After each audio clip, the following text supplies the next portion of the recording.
in the house, together with the Josephat Kamanya, as we continue to steer this ship. Ndu Oko is not in today. She's having the weather is here. She's under the weather, but she's gonna be back.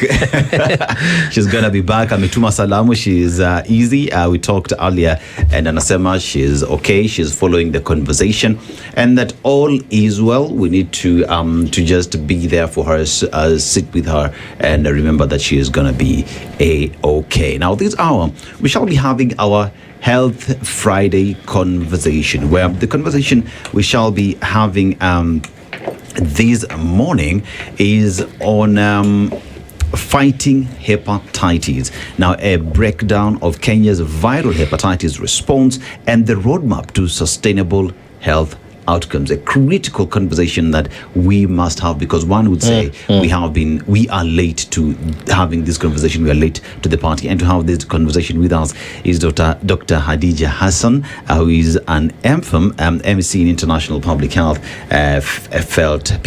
Karibu sana. Thank you for having me. Yeah, karibu. Now, Daktari, before we get straight into the conversation, we usually travel across the continent, different countries, and we come back with their proverbs. This week we happen to be in Madagascar, beautiful country. When you get in, there is the avenue of baobab that characterizes the country. Their wildlife can only be enjoyed in that country. They can only survive there. You talk about vanilla. If you are a lover of vanilla, they are the largest producers and exporters of that across the world. Their shoreline is 500 kilometers long, because it is the fourth largest island in the world. So it is 5,000 kilometers, which would be a distance if you're traveling from London to Dubai. That is their coastline. But the proverb that you get from them this morning: when the village sees the scholar begging and the thief riding a horse, the children begin to question the road to wisdom. When the village sees the scholar begging and the thief riding a horse, the children begin to question the road to wisdom. How would you interpret it? I will interpret it as, however vast it is, there is something that can be done, and something that encloses everyone, and the life of the people who live in that vast is pegged to the government of the day.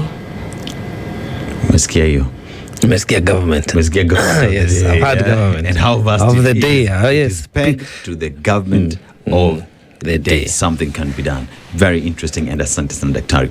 Let's talk about hepatitis, a disease in the country, the prevalence of the same, and where we are as a country. That's the question. Where are we as a country when it comes to addressing and dealing with hepatitis disease in Kenya? Before I dive into your question, let me just bring a perspective what hepatitis is. Hepatitis is an inflammation of the liver parenchyma, or the liver lining. Okay. And it can be caused by several causes, including other infections like bacteria, alcoholic, but the most is viral hepatitis. And we talk of viral hepatitis, we have 5 different types characterized today. We have hepatitis A, B, C, D, and E. It's important to note that hepatitis A and E are enteric, meaning that the route of transmission is orophycal, that you can get from contaminated food and water. When we come to B and C, which is of interest in Ministry of Health Kenya, it's because it can be transmitted by infected blood and body fluids. And also, more importantly, the other 2, A and E, are self-limiting. But B and C can cause chronic infections. And it can lead to liver damage and premature death as well. So, to your answer where we are, let me also again start globally.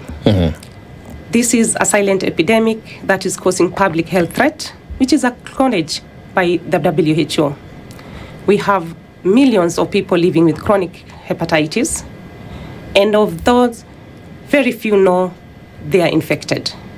And we only have a few of them, like 13% of the 287 million who live with chronic hepatitis that are on treatment. And a few of them know that they are because we are calling it a silent epidemic. By the time you come to know that you have viral hepatitis, it means that your liver damage is advanced. You're already into cirrhosis and to hepatocellular carcinoma. Hepatocellular carcinoma is a cancer of the liver, which is second leading cause of death globally. And the epidemiology, now to answer your question, mirrors, the Kenyan epidemiology mirrors that of the world or global, where we have a pooled prevalence according to CAMFIA 2018 of 3% in the country. However, we have regionally some regions with high burden, like northern part of Kenya with 7.6%. We also have Nyanza region 4.6%, and we also have the North Rift, which has also over 5%. But again, if you go to county by county, there are counties which are reporting very high burden. Start with Turkana, 16.8%. Come to Baringo, 11.8%. And we also have, those are for hepatitis B, majorly. And then we have the Nyanza region, which has co-infection, that is HIV with hepatitis. We're also reporting very high. And then when we go to the coastal region, we have hepatitis C, which is mainly acquired through blood by using shared needles and syringes with those who inject drugs. And then we have Lamu, 29%, and Mombasa, around 26%, and Nairobi, because of its cosmopolitan dwelling, we have around 12%. No, Dr. Those are very alarming statistics you're giving, because it means we have scores of people walking around with a major organ that is not functioning as it should. And I think liver is one of, all organs are vital, but liver is one of the most vital organs that you need functioning for you to be at your optimal health. Now, you mentioned the types of the hepatitis, and you mentioned that there is the oral fecal, and then the other one through, body fluids exchange. So, especially on the oral fecal cause of hepatitis, it sounds like something we can avoid. It sounds like something government, institutions, communities, families, individuals can do something about. How have we grown to such high scale of prevalence, given the statistics you have mentioned? Yet, I would imagine there are an organization, ministries, agencies that understand the causative agents of this disease, and therefore they can have some mitigating measures, but we don't have that in existence. Yeah, thank you. Let me correct something. Hepatitis A and E, I said, is oral fecal. Right. It's self-limiting. We have vaccines for A, but you don't have vaccines for E. Okay. They are self-limiting, meaning that they cause acute, and the body can take care of them. You don't need to worry about putting people on treatment. Okay. And I went ahead to say, as a ministry, we are concerned with hepatitis B and C because these are the ones which cause liver damage. Okay. They can lead to chronicity. And you live without symptoms to 20 to 30 years before you get the symptoms like jaundice. And by the time you are coming with those symptoms, your liver damage is advanced. Yes. Daktari, with just the stats that you've given, one would then look at perhaps initiatives that have been put in place in terms of if it's vaccination being one way to address the problem, right? But then again, even before we get there, for individuals who have poor seeking behavior, tend to appear before doctors, at the last tail end when the disease is finally has permanently put them on bed because then their organs are failing. How would you address ourselves to poor seeking behavior and how it is leading to more disease burden in the areas that you've mentioned? So public awareness is one of them, using the communities to create awareness. And that's why we have days like World Hepatitis Day, to create awareness. When is that? Screening. When is the day? On 28th of July, this year we are commemorating it in Baringo County. And as we speak, testing and awareness began a week ago, and we are intensifying that. But to answer your question, As the Ministry of Health through NASCOP and the VH section, we are mandated to provide guidelines on the treatment of hepatitis. And recently we have launched the integrated guidelines for HIV, hepatitis, and STI, which gives guidance on how to approach, giving an entire package, continuum of care, starting from awareness, screening, testing to diagnose, and also linkage to care. We are embedded in the HIV, which is a robust, well-defined, grown, mature program. And as we're approaching integration, the viral hepatitis, we want to leverage on existing platforms to ensure that there is screening. And more importantly, the mother-to-child transmission of hepatitis B is the one which is the driver for chronic hepatitis, because 90% of those kids who acquire in infancy will transition to chronicity.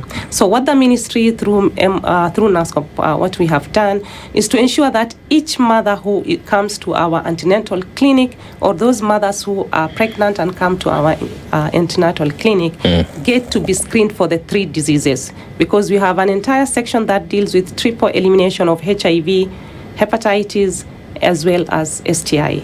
And they are tested. And once you test positive for hepatitis B, you are now put on prophylaxis to prevent the child, to prevent the future generation.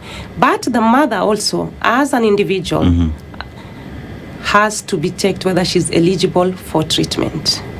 So you start with herself and put. And once now she comes back to the hospital again, or the facility to deliver, we do have the birth dose. That universal birth dose is envisioned in our treatment guidelines, that any child is born in Kenya should be put on birth dose vaccine. That is hepatitis B birth dose vaccine, followed by the pentavalent that is given at 6 weeks, 10 weeks, and 14 weeks. Is this intervention available in all clinics whereby a pregnant mother, a pregnant woman in that case, goes for their prenatal service or care clinic? Is this service, is this intervention available in all government clinics today? The screening for hepatitis B, that is viral hepatitis surface antigen screening, is available. It's provided through NASCOP, and it's available, and all the mothers are screened. And more importantly, we are seeing the ages of 2024, we're not seeing much positivity, because the vaccination, the pentavalent that I was talking about, that is given 6 weeks, 10 weeks, and 14, was introduced in Kenya around 2023. So those people who are 20 and above, around 20 to 24, 25, they are about, have been vaccinated, a majority of them. And the ages, advanced ages, the mothers who are coming ANC advanced ages are the ones that we are seeing a lot of positivity. Doc, hepatitis is regarded as a silent disease, right? But that notwithstanding, then there is the aspect of we must go to get screened. But what symptoms are there for one to pick up that perhaps this could be hepatitis? The symptoms are there, like jaundice, but and the other ones are these normal ones: the fever, the nausea. Those you might not differentiate from other diseases, what we call differentials. However, you might not, by the time you get those symptoms, like I said, you have an advanced disease. But what do we do? Prevention is key. How do we prevent? The vaccines are available. We don't have to invent the wheel.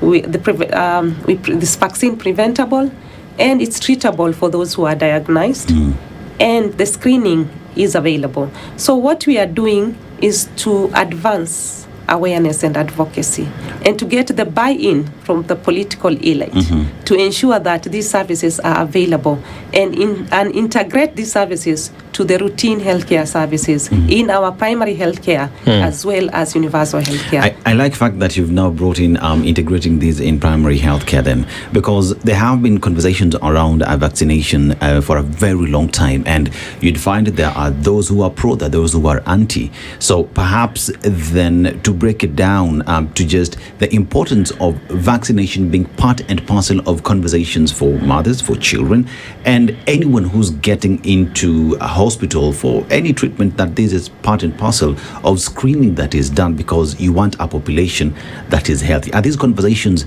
that are taking place for the citizenry to understand why when you walk in, perhaps screening for hepatitis would be on the table?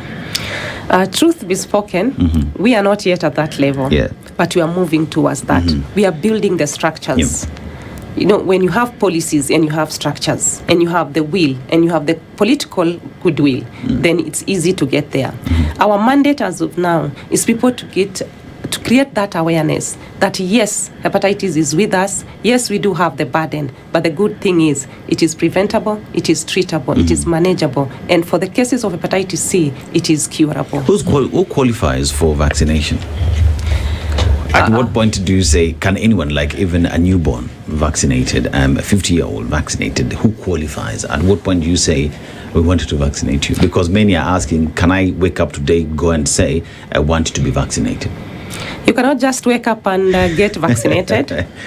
If you are an adult and you've never been vaccinated for hepatitis B, we are saying get tested. Know your status today. Hepatitis is a silent killer.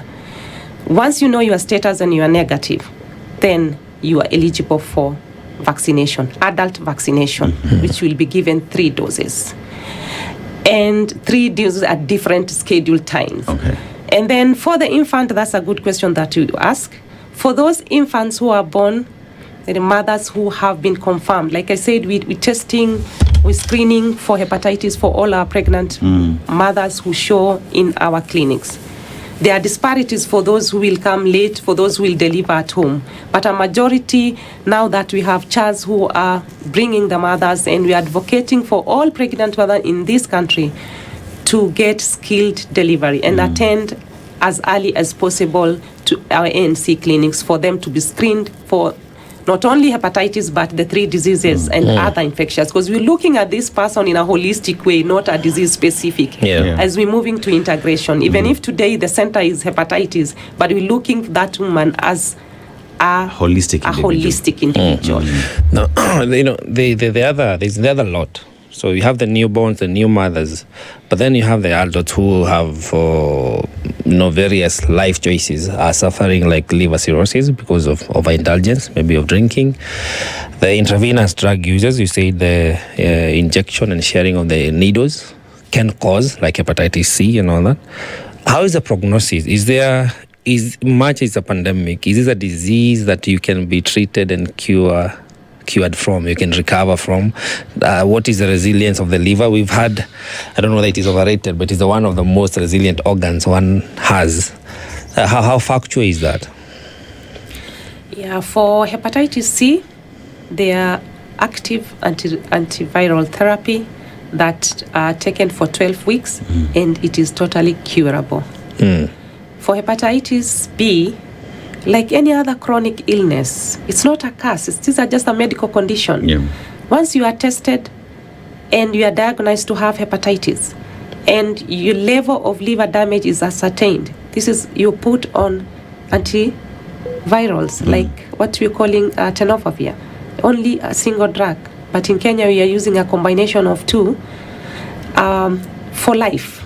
Now we have to prepare you that you need to adhere. And we've seen if your viral load isn't that low and you haven't gone into severe liver, then the prognosis is very good. That you can reserve your liver, that vital organ. So we encourage people who are tested to go for medication. This is not a killer disease per se as it's misconstrued, but chronic manageable disease like any other. And in terms of treatment, because it's the beauty of having experts is that we can demystify some of the theories we have around these conditions. If one has a hepatitis B, can they get a liver transplant, and would that address the condition? Is it curable? Is it curable in that sense? For sure, medical or medicine has advanced. So if you have totally liver failure, then a transplant might be an option, and it is available, though costly, and it functions. That's an option which is available. Yes. Yep. I mean, you see, there are different ways where hepatitis becomes a burden or someone gets infected with it. And one problem there is exchange of fluids. So how do unsafe sex predispose individuals, especially the young people, on getting infected with hepatitis? How much a burden does hepatitis B, where unsafe sex is the order of the day? Oh, thank you. That's a very valid question. Hepatitis B is sexually transmitted. If you have unsafe sex, then if you have unsafe sex with a person who is infected or doesn't know their status, then your chances of getting hepatitis is high, because it is transmitted through body fluid, blood and other body fluid. That's why we are saying prevention. A combination prevention, not vaccine only.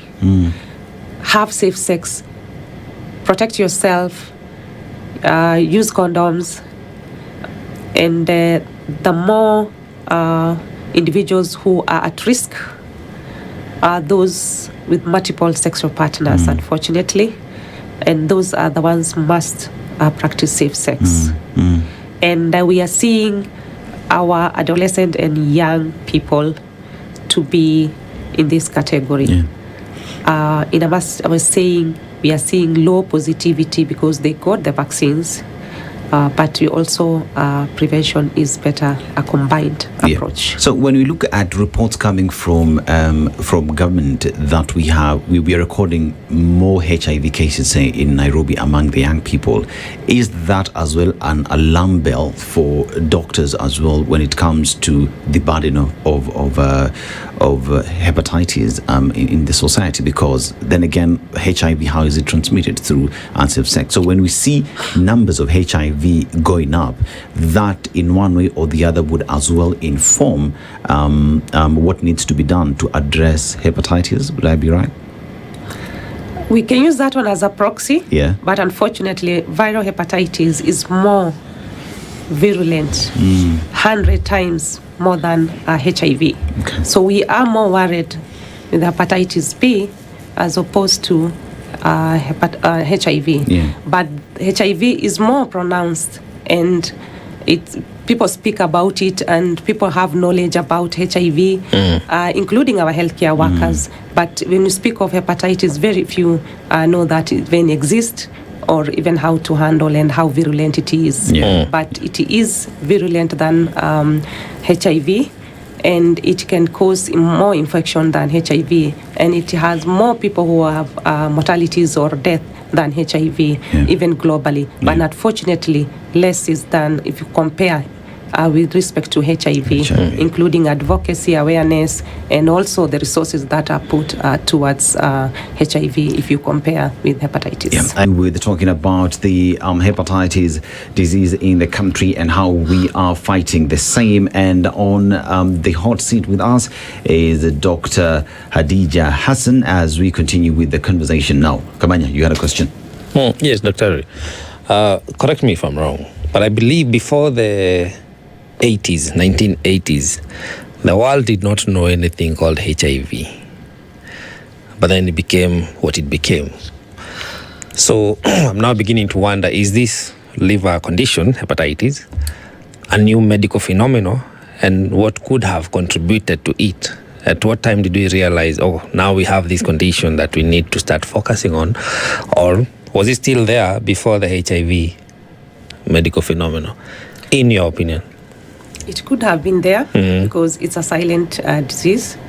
If you see, jaundice has been there, and there are other diseases as well, which causes jaundice as well, that affect the liver. So, but since 2015, the WHO has been advocating for member states to align with strategic, the WHO health sector strategy to eliminate these three diseases. And yes, it's been here with that. It's only that the fact that you live 20 to 30 with asymptomatic contributes to many governments and partners and healthcare to actually put effort in those which are fulminant as opposed to this silent killer. So, just to bring in another dynamic, is tetanus part of this, or is tetanus a totally different condition? And does it affect now can it lead to or cause hepatitis? Tetanus is caused by a bacteria. Okay. And mainly affects the skeletal muscle. And had nothing to do with the liver, although it can exacerbate. If one has, it can. Okay. Yeah. I mean, there is affordability of the treatment, which then is another concern for many, because there is the factor, treatment is expensive, we also don't have so much knowledge about it. And many say the diseases that have little or no information are the most expensive to deal with. So many would say, I'm feeling nauseated, but I'm gonna just go to over the counter and deal with that. Yet that is a symptom. I'm having a problem with my libido has gone down. Nitaenda kwa daktari wa mitishamba, because that is where we resort to. How expensive or how affordable is it to treat hepatitis?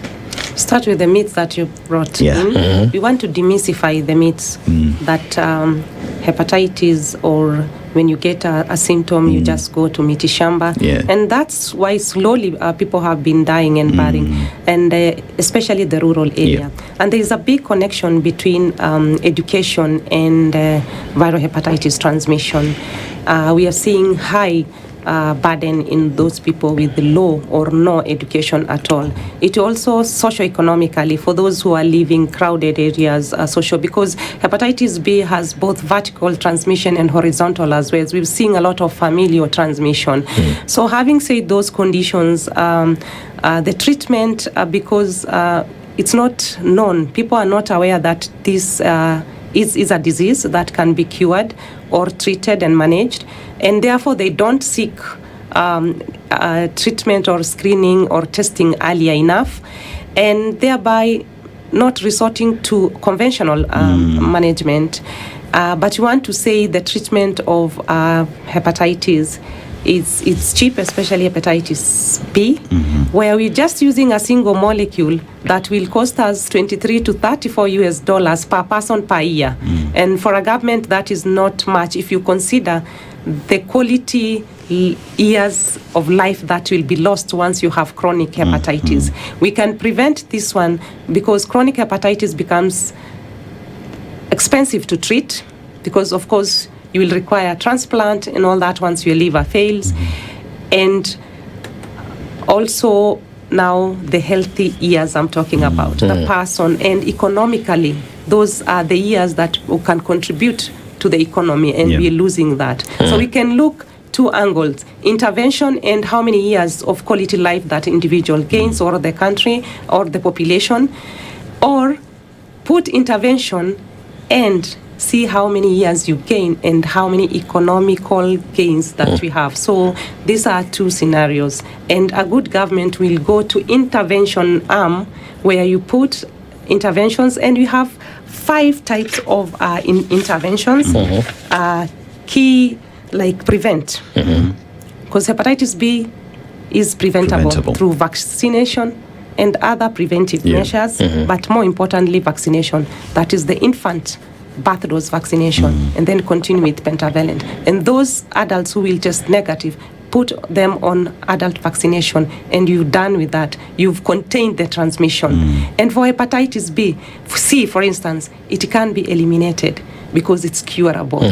And educate and create awareness, the preventive measures like harm reduction, safe use of syringes and blood products to be screened before transmission.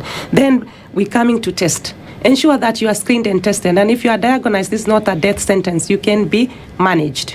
And then the third is treat. Put those individuals who are eligible for treatment, and the treatment, like I said, it is available through the HIV products for free. And because we've not gone to procure for the general population. And that's why we're urging our government that this Wanjiko who is coming pregnant and she is screened and treated, she has left a sexual partners, a husband or a sexual partners, and we need to screen those ones, because definitely by the time she's coming with pregnancy, we know she has had unsafe sex, and therefore that sexual partner or the husband is of concern for us to know his status and link him to care if he's already infected, or prevent if he's still negative. Then thirdly, we need to track our progress, create a robust surveillance system, so that when you ask me what is your prevalence, I'll not quote Kempfia 2018, but I will give you real-time data that this is where we are of today or yesterday. So a robust surveillance system, reporting that can trickle from the facilities where the diagnosis and testing and screening is going on, which can feed to the National Data Warehouse and also KHIS, so that everybody where you sit, you can access this information. And lastly, we want to partner with everyone. We cannot do it alone as MOH. We're calling upon everyone who can do something. The time is now for action. We have policies in paper, but this is the time for action. Hepatitis is here, and together we can eliminate. You see, government has set itself out to put in place initiatives to address hepatitis and deal with it, right? So one asks the question, how are we, where are we in regards to achieving that, and what are some of the barriers that is making these wins to be delayed? Yeah, the government has put measures. One of the measures is creating the viral hepatitis section under the Ministry of Health and under the NASCOP, and also to align itself with the WHO targets of eliminating viral hepatitis by 2030, and then put more emphasis on the triple elimination. But what I want to emphasize is that the triple elimination, the three diseases are not at par. When you look at it, we might eliminate new infection in HIV come 2027, as the president said, or 2030, but hepatitis B is lagging behind. You know, let us frame the burden. The burden is with us, the awareness is low, the uptake of screening is low. So this is the time for action, for us to fold our sleeves, go down to where the people are, and take screening and diagnostic, point of care molecular diagnostic, and incorporate and integrate viral hepatitis into routine primary health care. That's where majority of Kenyans seek medical services. So for testing, what specimen do you go for? If I were to go for a test, what specimen? What do you use? Blood, urine? I mean, what do you go for? For hepatitis, you go for blood. For the molecular testing, but we also have the rapid testing with oral and as well as blood. And the results are instant, just like the HIV, or one has to wait? The results are instant for the rapid, and for the molecular we use to transport the specimen to the tertiary hospitals who can do the molecular test, but we are advocating for point of care molecular test. And as we're celebrating this year's World Hepatitis Day, whose theme is break down the barrier, we are breaking that barrier of transporting the specimen to a tertiary hospital, and we want to prove that the point of care where the patient is, you can be screened and diagnosed at the same time. And we are thankful to Remedy from Egypt, whose molecular tests are now placed in Baringo for this World Hepatitis Day, so that we can test. You know, you mentioned something that is very critical in terms of the concern areas. We've talked about Turkana, we've talked about Nyanza region, Kisumu, and these are communities, these are societies where people do associate among themselves. And this then brings the conversation on the role of communities in terms of awareness of hepatitis within their jurisdictions, because if it is a problem in Turkana, then perhaps the community needs to be enlightened and to take responsibility on sharing this information, looking at possible even lobbying for investments to come to these regions. So communities, how are we seeing different regions plugging into this conversation for the sake of their people? Good mention of Turkana. There's something that is coming in all those communities. These are pastoralist communities. Yeah. These are marginalized communities. And these are communities who associate themselves, as you said, the northeastern region, where we are seeing especially hepatitis B, the Turkanas, the Baringal people. So that's why we are saying we both have horizontal and vertical transmission. Yeah. And that's why we are advocating for the birth dose. Because you might give this mother prophylaxis at second trimester, she shows up at ANC.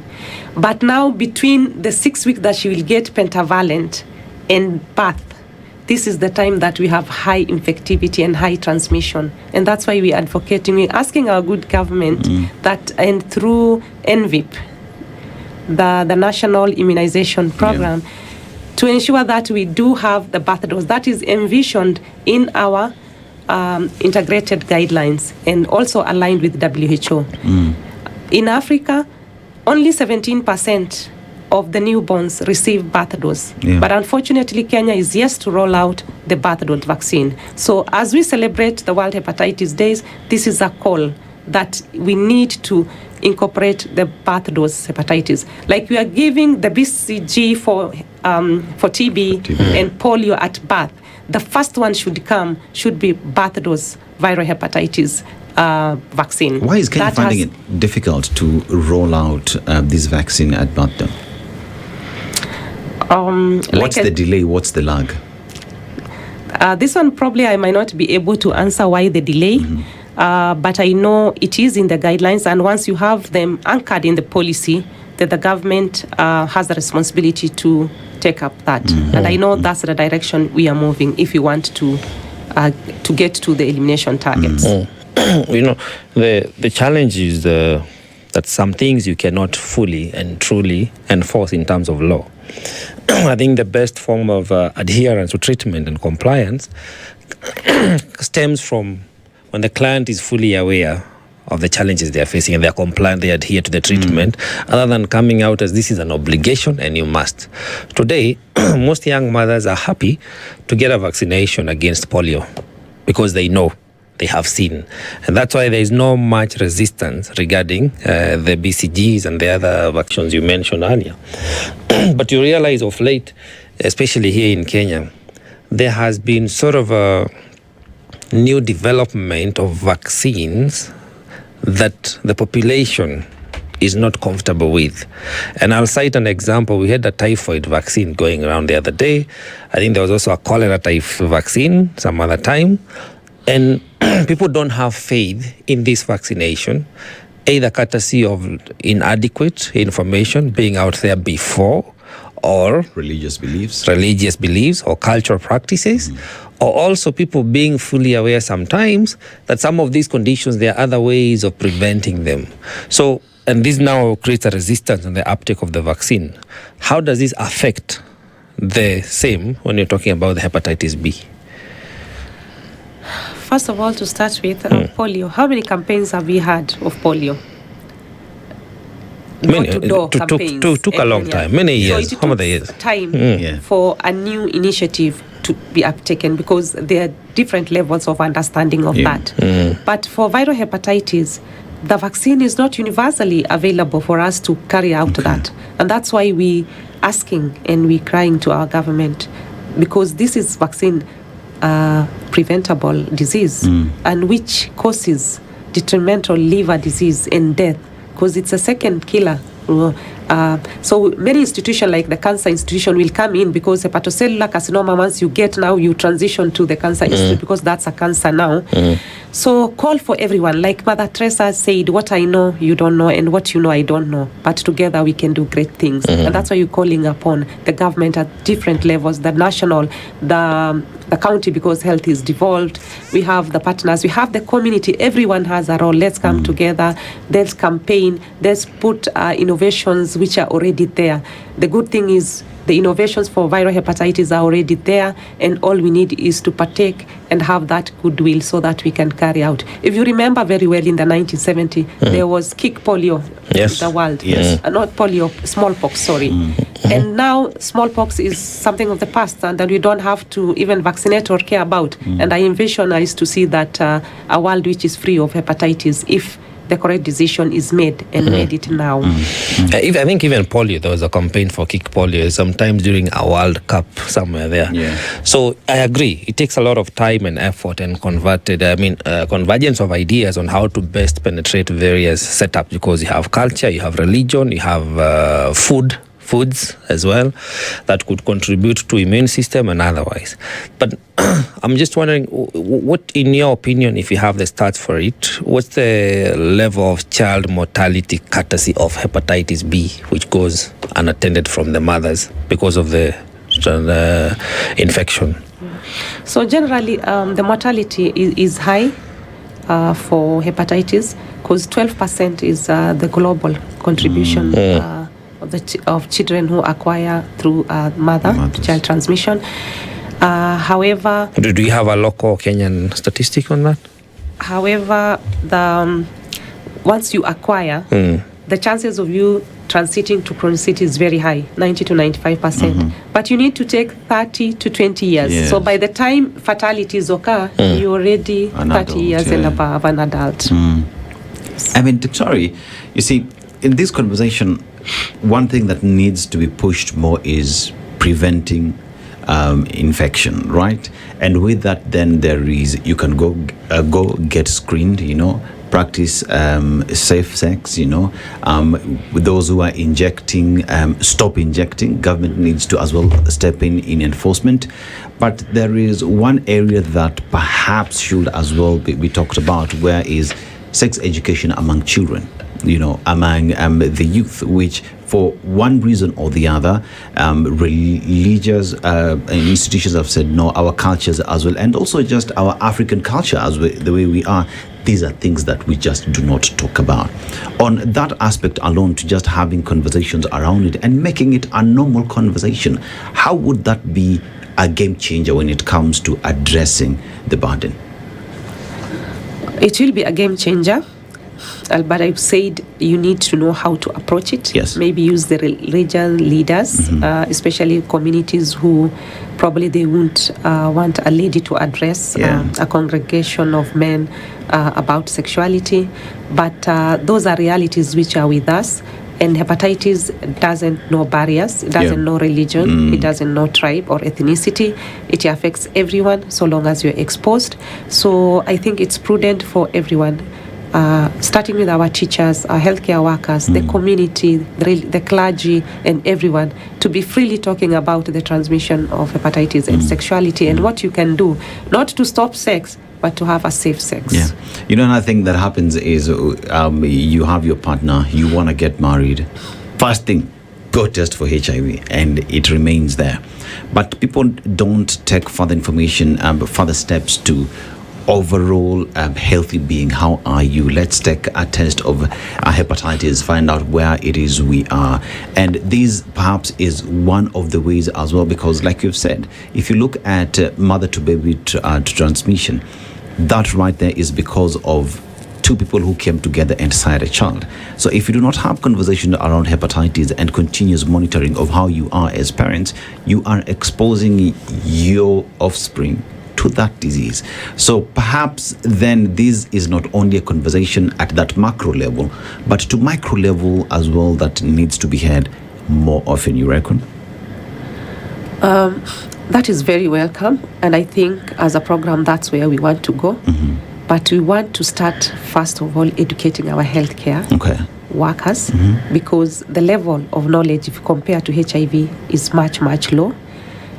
Once now the healthcare workers, and then we move to those people like the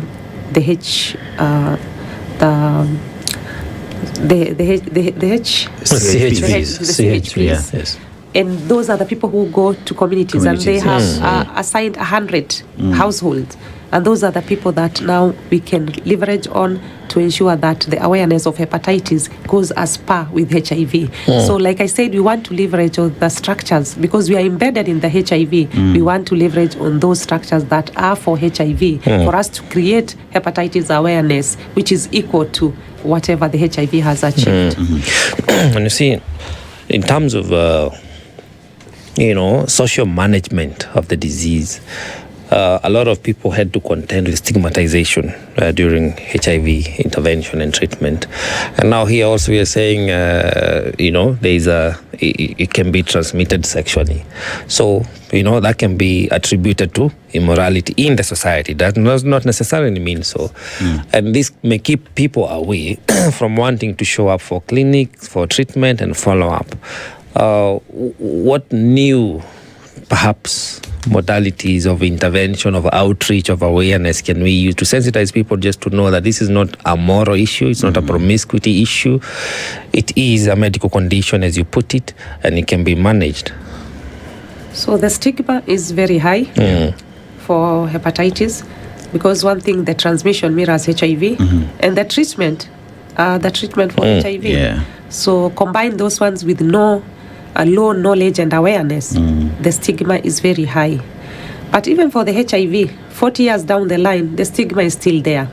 We might not eradicate stigma, but we want to work hard to ensure that we reduce stigma and we elevate health-seeking behavior so that people can come out to be screened and to be tested for them to know their status. And that's why in this year's World Hepatitis Day, we are saying break the barriers, and one of the barrier is stigma. Stigma. You said where will it quickly, be? Yes, In Baringo, date? Marigat, Date? 28th July. World So Hepatitis Day, yeah. perhaps quickly, can the viral load go so low like that of HIV to an extent that one cannot transmit even if they had exchange of body fluids?